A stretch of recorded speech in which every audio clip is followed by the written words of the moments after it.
Welcome to session number 2 of Personal Financial Literacy.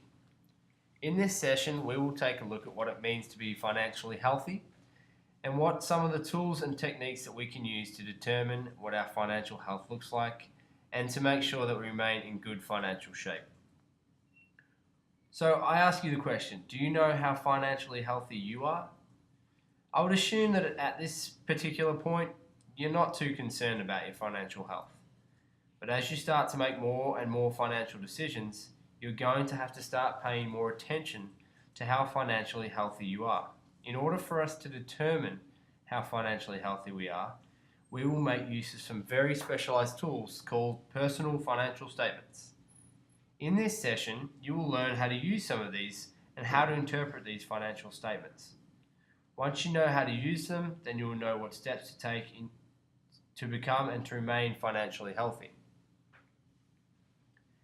Personal financial statements. There are 3 personal financial statements that we can use. The first one is called the balance sheet. The balance sheet describes a person's financial position at a specific point in time. So the balance sheet is going to change every time you build it. Every time you make a financial decision, every time you spend money, your balance sheet will change. Therefore, your balance sheet will always have a specific date. So as of that date, your balance sheet will look a particular way. If you were to build your balance sheet the following day, it would obviously look, completely different. Another tool that we use is the income statement. The income statement measures financial performance over a certain period of time as opposed to at a specific point in time. Typically, the income statement goes from the beginning of the year until the end of the year, and most often this will be a financial year. Some people prefer to have an income statement that goes from the beginning of the month until the end of the month. Then at the end of the year, they compile the 12 monthly income statements to build their yearly income statement. The last financial statement that we will look at is the budget. The budget is a detailed report that looks forward into the future. It is based on future or expected income and expenses. It looks at future earnings and future expenses. In this session, you will learn how to build and interpret all 3 of these financial statements and learn how to use them to your benefit.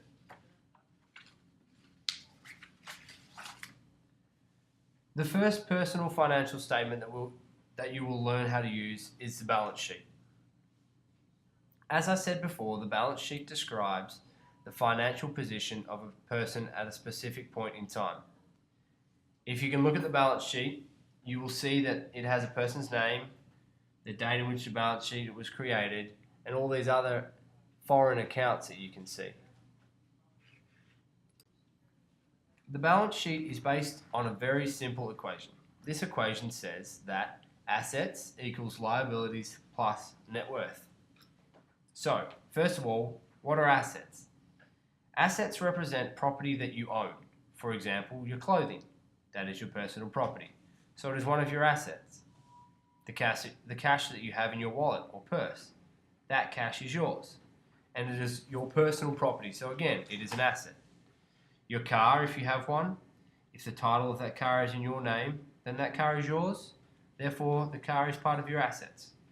So basically, it is anything that you own that is going to be your personal assets.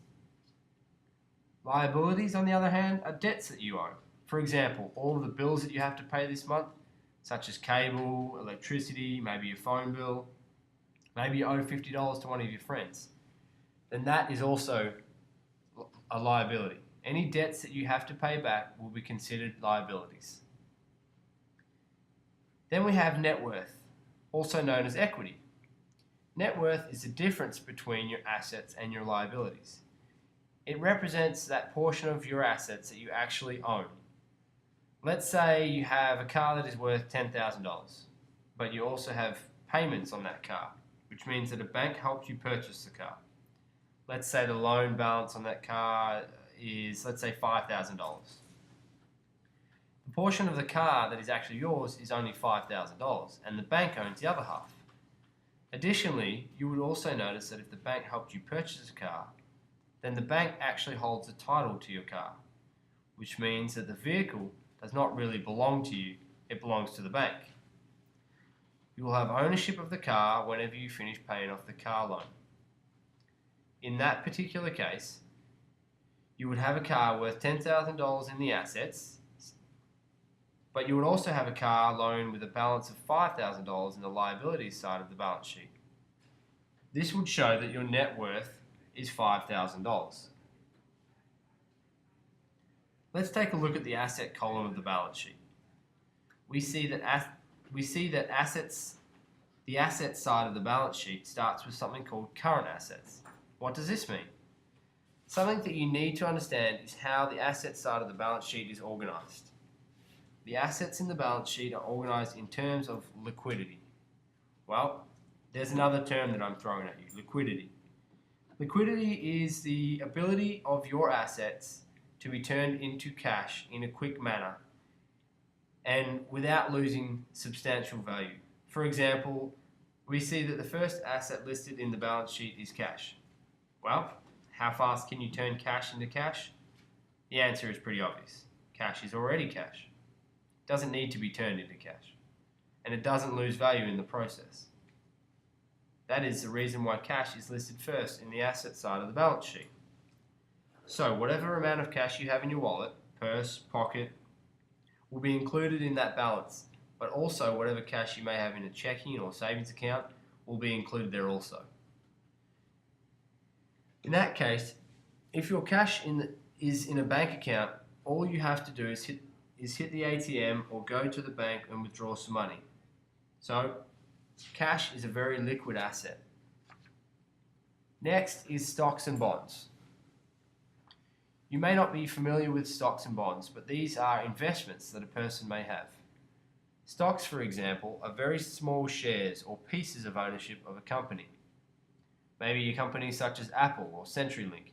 They have millions of different owners. Some owners may own many shares of the stock, while others only own a few of those shares. So if you own a share of one of these companies' stock, you would be part owner of the company.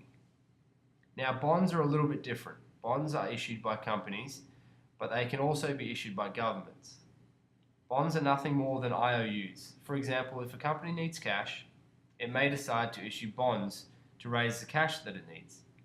Each one of those bonds would be a piece of paper worth, let's say, $1,000. People can buy that piece of paper for $1,000. They hold on to it for a certain period of time, and then in the meantime, the company will pay the holder of the bond a certain amount of interest every 6 months until it is time to pay the $1,000 back to the bondholder. The buyer of the bond invested the $1,000 in that bond, they receive interest in the meantime, and then they get their money back at the end of the investment period. These assets that are considered current assets can be turned into cash in a period of less than 1 year, and these assets do not lose a lot of their value whenever they are turned into cash.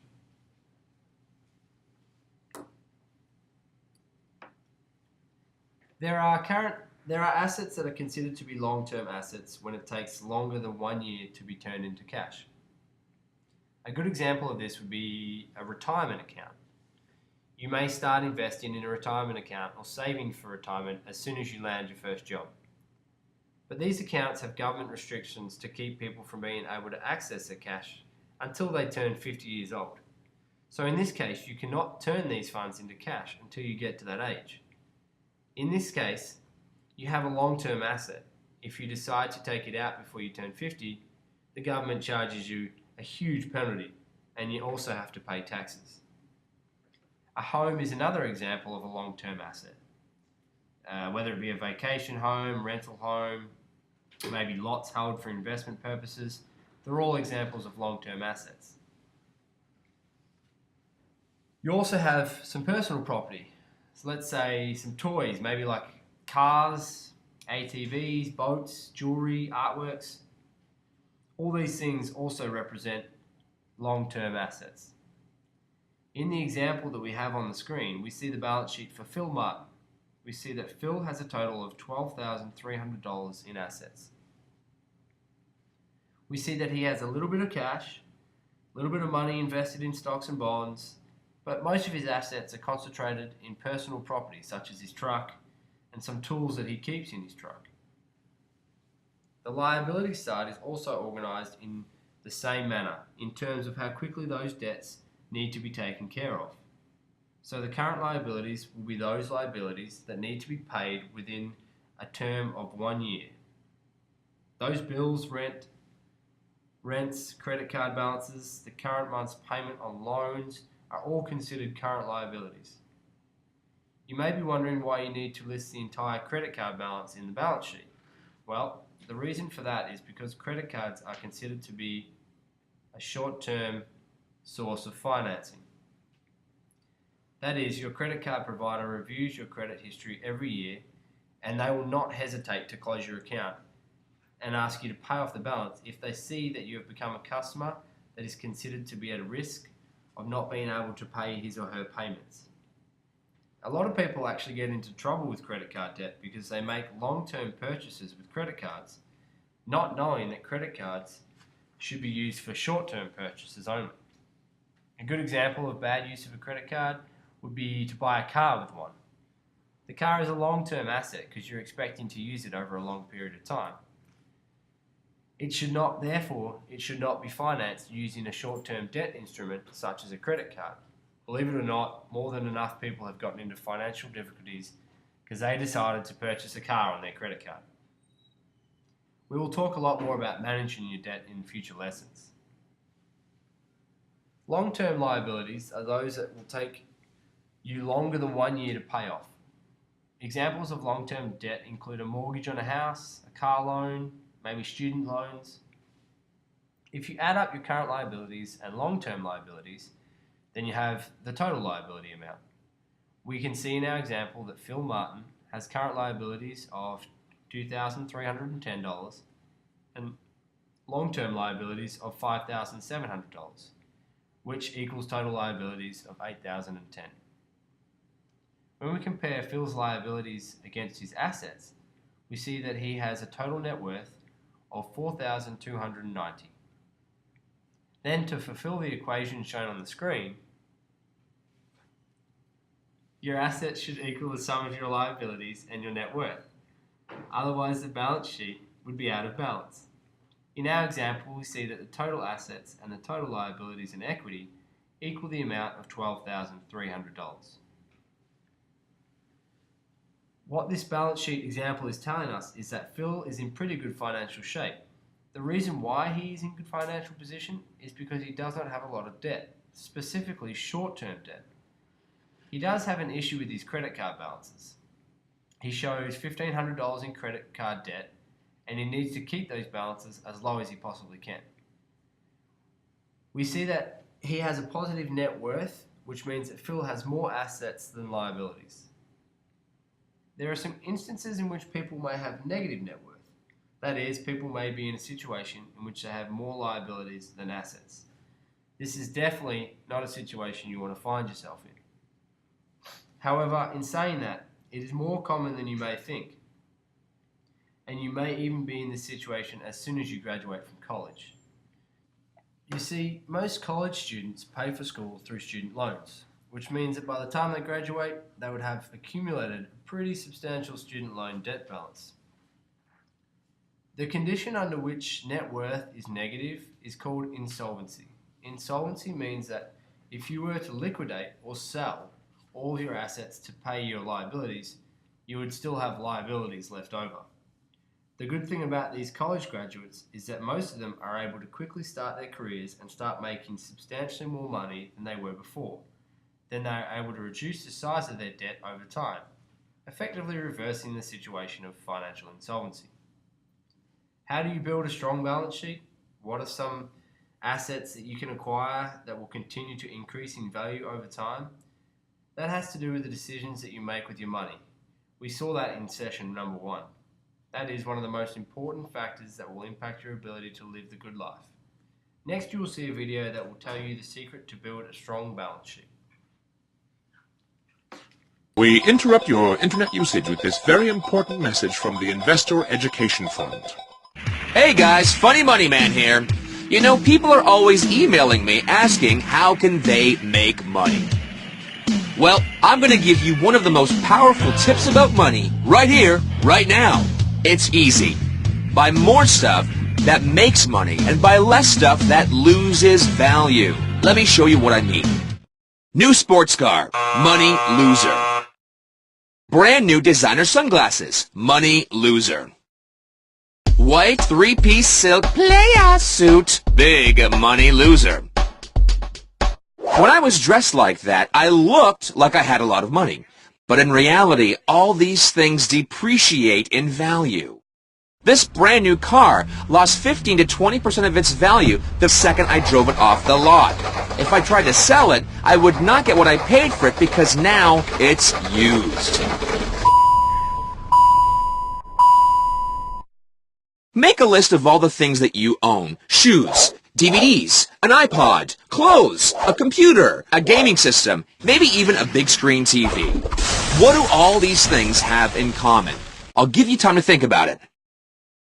Time's up! That's right. They're all money losers that decrease in value over time.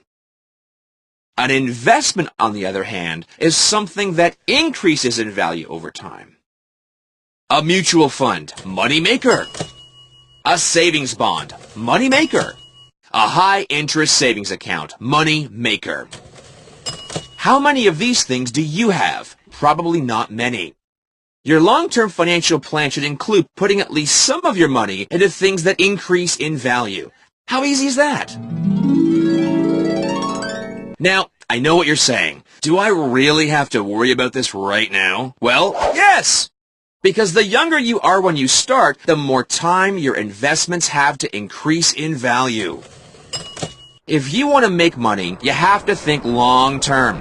Cool short-term things like cars and electronics, they look good at first, but they don't hold their value.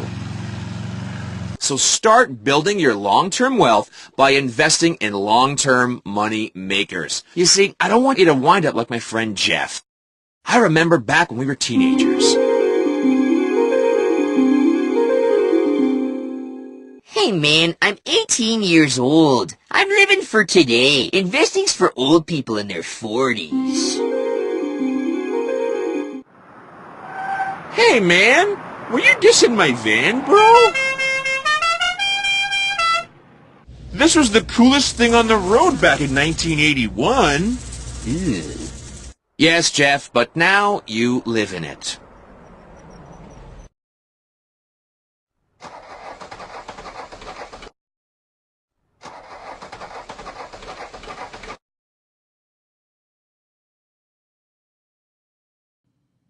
Okay, I hope you now know what type of assets you should be acquiring.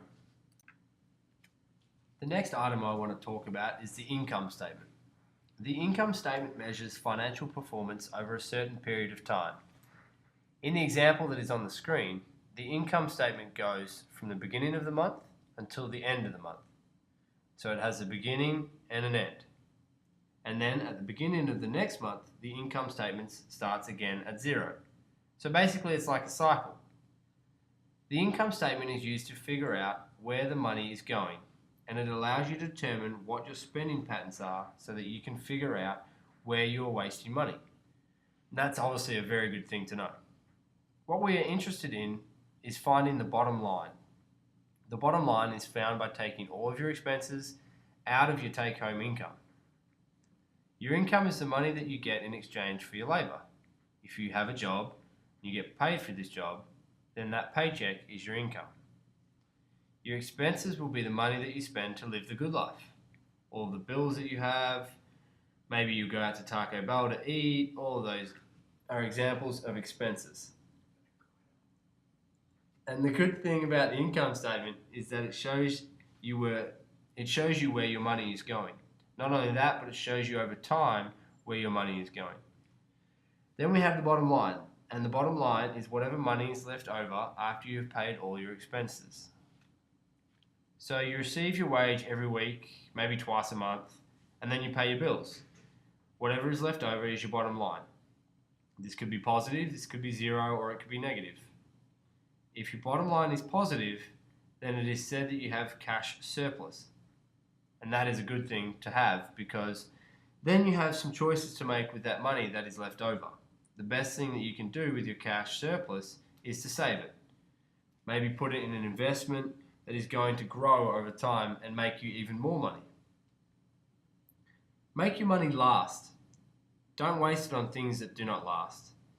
If you have more expenses than income, then you'll have a negative bottom line. A negative bottom line is called a cash deficit, and a cash deficit is not a good situation to be in. If you have a cash deficit, you will have some very tough choices to make. First of all, you'll have to look at your income statement and figure out where you're wasting money.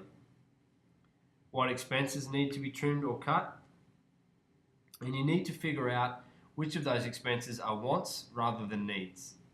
Maybe you're going out to eat too often, or partying too much, or going out on dates too much.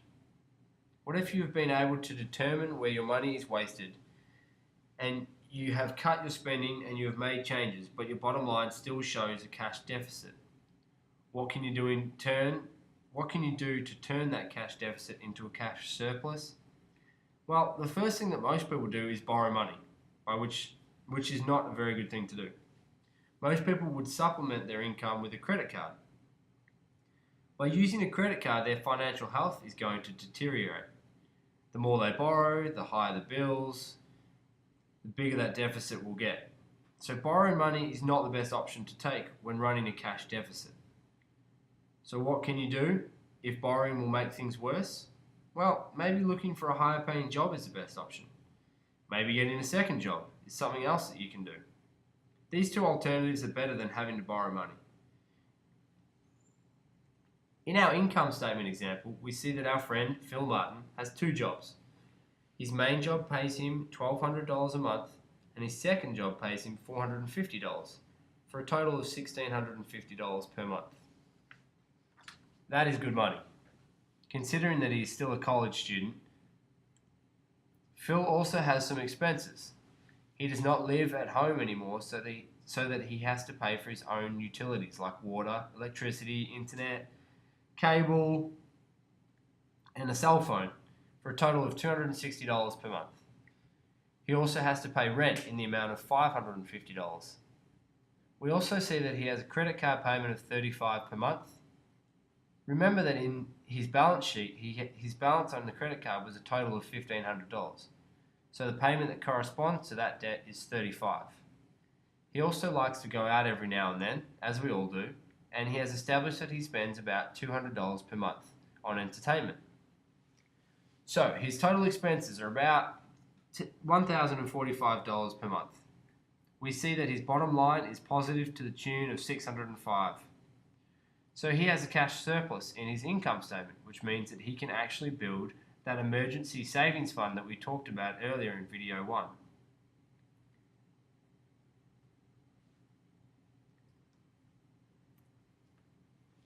So we can see a better picture of Phil's financial health now that we know what his income statement looks like. We also see that Phil created an income statement that has meaningful categories. For example, under utilities, he knows that cable, electricity, water and sewage, maybe even internet, are included in there. He does not have to create one line item for every one of those categories. He can just lump them all together within the same category. This is something that allows Phil to have an easy to use, easy to read income statement. We don't want to clog all our information together because it makes it too difficult for both ourselves and anyone else who wants to read our income statement. Something else that you need to consider here is that Phil took a second job to better take care of his expenses. Remember that Phil is a college student and that his primary goal is to graduate from college, not necessarily to make more money whilst going to college. So, you need to be able to determine whether working while going to school is something that you are capable of doing. If you cannot work and go to school at the same time, then it would be wise maybe to share some of the bills with, let's say, a roommate, or maybe even commute to school from home instead of moving on campus at university. The budget. Remember that the budget is a detailed report that looks forward, and it is based on future income and expenses. Your budget is largely based on your income statement. Therefore, it is very important to have a realistic and accurate income statement, because that will ensure that you'll have a budget that's actually going to help you get into good financial shape in the future. The budget allows you to track your spending, just like the income statement does, but it also allows you to figure out if you need to make adjustments. Because a budget allows you to track your spending, set up future spending goals, and make adjustments, you need to make sure that your budget spending goals are realistic and attainable. A budget will be useless if the goals that you set for yourself are either too difficult or too easy to reach. Budgets are actually designed to control your spending, and if your spending habits do not change after implementing a budget, then your budget will be pretty much useless, and you've basically wasted your time trying to set it up. So this tool is primarily used to change your spending habits and to change your behavior. In the example, we see that Phil is using his income statement to set up his budget for the current month.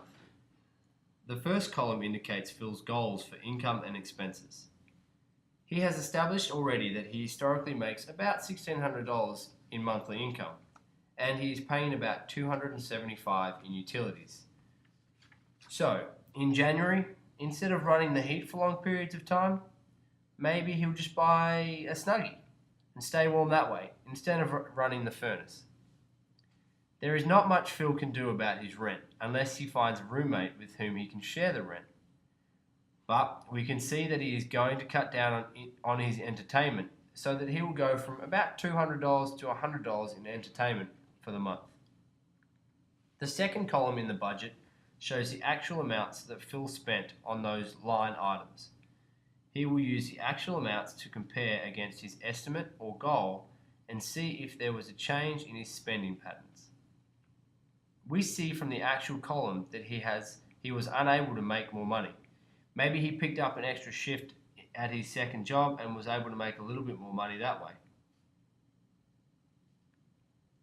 We also see in the expenses section of the budget that he saved about $15 in utilities, so maybe using the Snuggie really helped Phil save some money in electricity. However, Phil was not able to fulfill his goal of cutting down on entertainment. We see that his goal was $100, but he ended up spending the original $200 amount that he had always been spending. Maybe Phil really enjoys hanging out with his friends. I know I certainly do. So he was not as disciplined as he should have been to be able to reach that goal. We see, however, that in the end, he was able to get a higher cash surplus than he had anticipated, and he was able to keep an extra $32 in surplus cash. We can see here that he changed his spending patterns a little bit, even though he was not able to reach his entertainment goals. So that's how a budget works.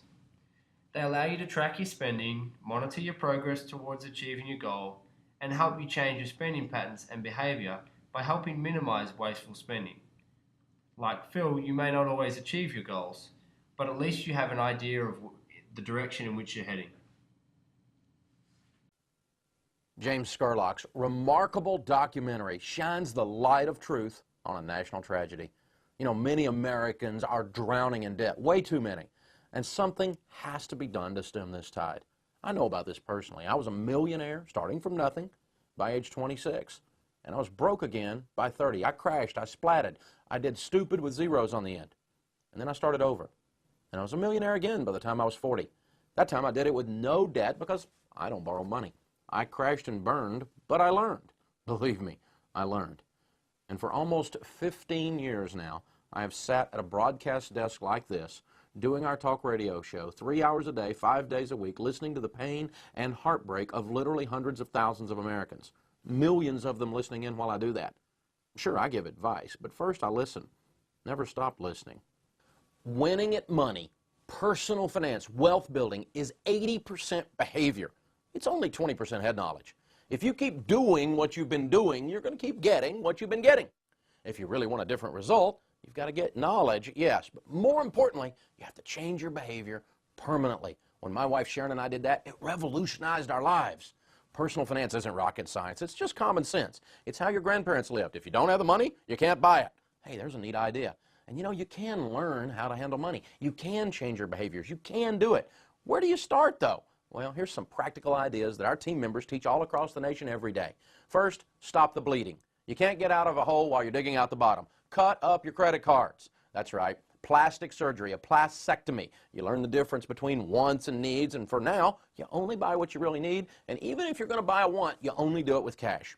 And start using cash more. We suggest you use a thing called the envelope system, where you put cash in some envelopes for some of your spending categories, and you write on them what the money's for. On your food envelope, you write food, and then you can only buy food out of the food envelope. And you can't buy clothes out of the food envelope. And you can't buy food out of the clothes envelope. No cheating. And when that envelope's empty, I don't care if the shirt's on sale. Shut up. You can't buy it. That's how it works. Then get on a budget. We recommend a zero-based budget. Spend your whole paycheck on paper before the month begins. Give every dollar a name. Every dollar has a predestination. You got to love it. Hey, if you don't have a job, get one. We recommend a program we call the baby steps, because you can walk all the way around the world if you do it one step at a time, step by step by step. And cleaning up and winning with money is the same way. We have 7 baby steps we want to walk you through. Baby step 1, start a beginner baby emergency fund of $1,000. Really quickly, I want you to get a $1,000 rainy day fund just to keep the little emergencies from becoming new debt. Number 2, set up a plan to get out of debt. We use a thing we call the debt snowball, where you list your debts smallest to largest, pay minimum payments on everything but the little one, and attack the little one with a vengeance. When that one's gone, you take the payments you used to pay there, and you attack the next one down. When that one's gone, you take the payments from 1 and 2, and you attack number 3. And you work all of your debts off except your house using the debt snowball. And you do that with real focused intensity. This, I've had it, I'm getting out of debt.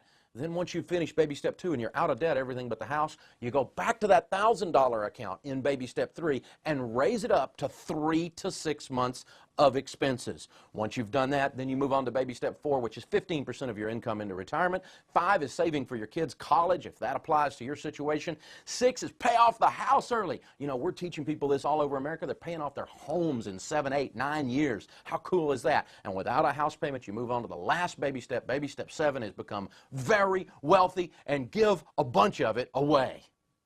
When it comes to money, ignorance isn't bliss. You need to get in a class. Find one that offers both information and accountability. There are classes taught right now in thousands of locations all across the country. In classes, people learn what they need to know, and they put the knowledge to work, encouraging and supporting each other in the process. Read books about money. You know, I've written several, but there are many other people that have written great books. 5 years from now, Charlie Tremendous Jones says, you'll be the same person you are today, except for the people you meet and the books you read. Read, read, read, read. Turn your car into a learning center. Zig Ziglar says this: we offer help and hope to callers on more than 300 radio stations, including Sirius and XM, 5 days a week. We take this message of personal responsibility, and we do it in live events several times a year with audiences that number tens of thousands of people. You know, I'm just one guy, but there's other people out there doing this stuff. Listen, help's available if you want it badly enough. You'll find it. I can tell you this, very few things are certain in life, but this much I can promise you: the anxiety, the pain, the calls from creditors, the hopeless cycle of debt, it will continue until you change. Yes, the companies are misbehaving, but you know what? It's up to you to fix your life. That personal responsibility element is where you have control. You can rock your world doing this. So far in our 2 lessons, we have learned the financial planning process. The financial planning process is a cycle of different stages that people go through when trying to fulfill their financial goals. Stages of financial planning cycles are as follows. First, we develop financial plans to be able to achieve the financial goals that we have. Once we have prioritized and developed those plans, then we go ahead and put the plan in place. We implement those plans. In order to determine whether or not we are making progress towards achieving our goals, we develop and implement budgets. If progress is not made, then we have to go back and redefine the goal, develop the plan for the redefined goal, and develop another budget to monitor the goal's progress. We make use of financial statements to evaluate the results of achieving the goal. If our financial health did not improve after the goal was achieved, then we did not pursue a worthy financial goal. Remember that your assets need to increase in value, while your liabilities need to decrease in balance. This will ensure that your net worth or wealth increases. After goals have been achieved, then we come up with the new goals. As our personal circumstances change, new needs and wants will arise, and the financial planning process will start all over again. It is very important to recognize that while financial planning can help us achieve the financial goals that we have set for ourselves, sometimes we may have already gotten into financial distress and may not be able to get out of trouble on our own. Once a person is in financial distress, one of the first things that he or she would do is borrow money to pay other debts. This decision could have disastrous consequences. It is important for people to recognize the signs of financial distress.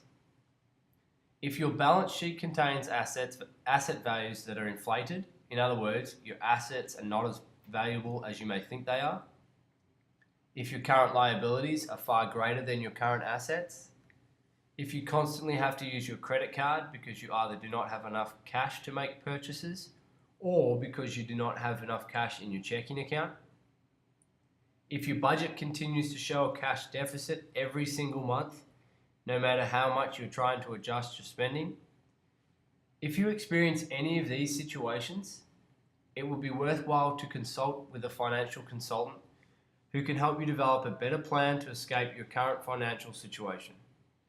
Taking a fresh look at your personal financial statements from someone who is more objective than you are, that's going to help you be more disciplined to sticking to your budgetary goals. The following video will show you how the financial planning process is integrated into your personal life so that you can better understand it. What is financial planning? In this section, we will discuss why financial planning is important, what it is, and the specific steps in the financial planning process. Financial planning is important because it helps us map out our financial future. Through the planning process, we can identify where we are currently standing, and once we understand that, we can set some goals to get where we want to go. Simply put, financial planning is looking at where we are and then looking at where we want to go. And once we've done this, it's easy to make the plans to accomplish our financial goals. The first step in the financial planning process is evaluating our current financial situation. We then look at where we want to go financially. Once we have gone through these steps, we then can look at taking action to accomplish the goals that we've laid out. We then need to monitor our progress and our goals. From time to time, we need to reevaluate our goals to make sure that they still fit with our current life and circumstances. Life changes from time to time, and it's just fine to adjust our goals and priorities as those changes occur. The first step of the process is evaluation of our current situation. This means looking at all areas of our financial life. We need to look at our protection or insurance. These are things such as how much life insurance do we have, and are we covered if we get hurt and can't work. Long-term goals are things that we are saving for on a regular basis to use in the future. Two major long-term goals are paying for future education and funding our retirement. Our savings are goals that are more short-term. This may be evaluating our emergency fund and saving for a home. We need to evaluate if we've have all of our documents set up. Have we done a will or a healthcare directive? Setting some financial goals is the next step of the process. We need to spend some time thinking about where we want to go financially. For instance, we need to figure out when we want to retire and how much money we will need to lead the lifestyle that we want. Even though no one wants to think about passing away, we need to be prepared with a plan of action for when it happens. Do we want to pay for some or all of our kids' college? These answers are different for everyone, so we need to spend some time figuring out what is right for us. Once we have identified where we want to go, we need to take action to start working toward these goals. We basically need to fill the gap between what we are currently doing and what we want to do. For example, we may need to purchase some life insurance to protect our family if something were to happen. We may need to set aside an extra amount of money each month to help meet our retirement goals, or we may need to draw up a will to make our wishes known. Once we have set up these actions into motion, we need to monitor our plan. This begins by tracking what we are currently doing. Are we meeting our current goals? Every so often, we need to reevaluate those goals. Over time, life changes, and with those changes, we need to make sure that we are still moving in the right direction. We may find that we need to readjust some of those financial goals. We then may begin tracking our process again towards those new goals. In summary, we discussed that financial planning is a process. We need to evaluate our current financial situation, set some financial goals, and take action to begin meeting these goals. and then constantly monitor our progress toward our specific financial goals. I certainly hope that you will put these techniques into practice as soon as you have the opportunity to do so.